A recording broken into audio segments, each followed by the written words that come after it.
தமிழகம் முழுவதும் வறட்சி வாட்டி எடுத்து வரும் நிலையில் சேலம் அருகே குடிநீருக்கும் விவசாயத்திற்கும் பயன்படுத்த முடியாத நிலைக்கு தள்ளப்பட்டுள்ள ஒரு ஏரியை பற்றிய செய்தி தொகுப்பை பார்ப்போம்.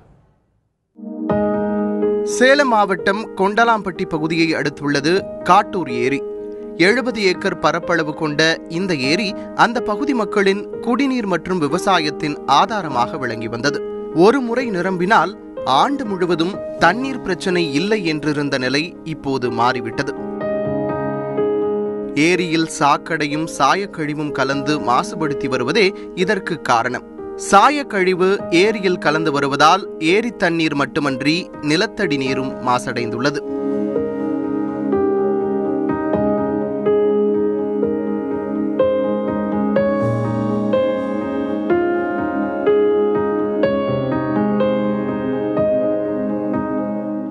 போக்குவரத்து எல்லாம் படகுல போய் கூட பிடிப்போம், துணிமணி துவைக்கிறது, போக்குவரத்து எல்லாமே நல்லாவே இருந்துக்கிட்டு இருந்துச்சு. இப்போ சமீபத்தில் சாக்கடை தண்ணி, இந்த சாயப்பட்டுற தண்ணி, அது இதெல்லாம் நிறைய எல்லாம் குமிஞ்சி ஒன்றுக்கும் இல்லாத தூர்வாரத்துக்கு கூட வகை இல்லாத அளவுக்கு வசதி இல்லாமல் இருக்குது.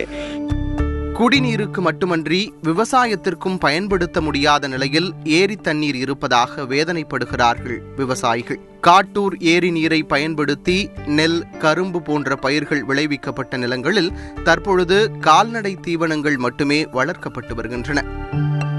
இந்த தண்ணி யூஸ் பண்ணால் மாட்டுக்கும் இதே தான் யூஸ் பண்ணுறோம், நாங்களும் இதே தான் குளிச்சுக்கிறோம். குளித்தாலும் மேலெல்லாம் பிப்பு எடுத்துக்குது. மாடு ஒவ்வொரு மாட்டுக்கு சேர்றதே எல்லாம் வயிற்றால போகுது. நாங்கள் அதுக்கு கால்நடை மருத்துவத்துக்கு போய் அதுக்கு மாத்திரை வாங்கி போட்டுக்கிட்டு அப்படி யூஸ் பண்ணிக்கிட்டு இருக்கிறாங்க. ஒன்றுமே பண்ண முடியல. இந்த தண்ணி வச்சு அது எங்கள் வாரிசு வருங்காலத்தில் அவங்கனாச்சும் கொஞ்சம் நல்லா ஒரு சாகுபடி பண்ணி ஒரு விவசாயம் வாங்கி தின்னு, காடு இருக்கிறவங்களும் வாங்கி தின்னு, இல்லாதவங்களும் வாங்கி தின்னா விலைவாசி ஏங்க ஏறும்? ஏறாத எப்படி இருக்கும்? கருன்னு கரும்பாட்டம் கடந்துச்சு, கொல்லாமட்டி, நாட்டாமங்கலம் அத்தனை சனமும் வருங்க துணி துவைக்க. இந்த டிச்சு தண்ணி வந்ததுனால இப்போ ஒன்றும் பண்ண முடியல. ஆடு குடித்தாலும் பவுர் எடுக்குது, மாடு போய் தலை அறுத்தாலும் எல்லாம் காயெல்லாம் சாட்டையாகி போயிடுது. என்ன பண்ணி நாங்கள் பிழைக்கிற வழி சொல்லு? எதுக்குமே வழி இல்லைங்கப்ப. இதெல்லாம் இப்படி இதெல்லாம் அறுத்துக்கிட்டு போய் போட்டாலும் வவுறு ஓடுது ஆட்டு மாட்டுங்களுக்கு. அதுக்கு ஆஸ்பத்திரி செலவு பண்ணுறதுக்கு தான் ஜலியாக இருக்குது. நாங்கள் எப்படி பிழைக்கிற வழி?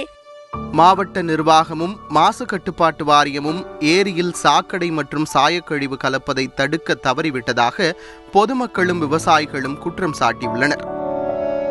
கழிவுகள் ஏரியில் கலப்பதை அரசு தடுக்க வேண்டும் என வலியுறுத்தியுள்ள கிராம மக்கள் அதில் உள்ள சீமை கருவேல மரங்களை அப்புறப்படுத்தி முழுமையாக தூர்வார வேண்டும் என்றும் கோரிக்கை விடுத்துள்ளனர். தந்தி செய்திகளுக்காக சேலத்திலிருந்து தமிழ்ச்செல்வன்.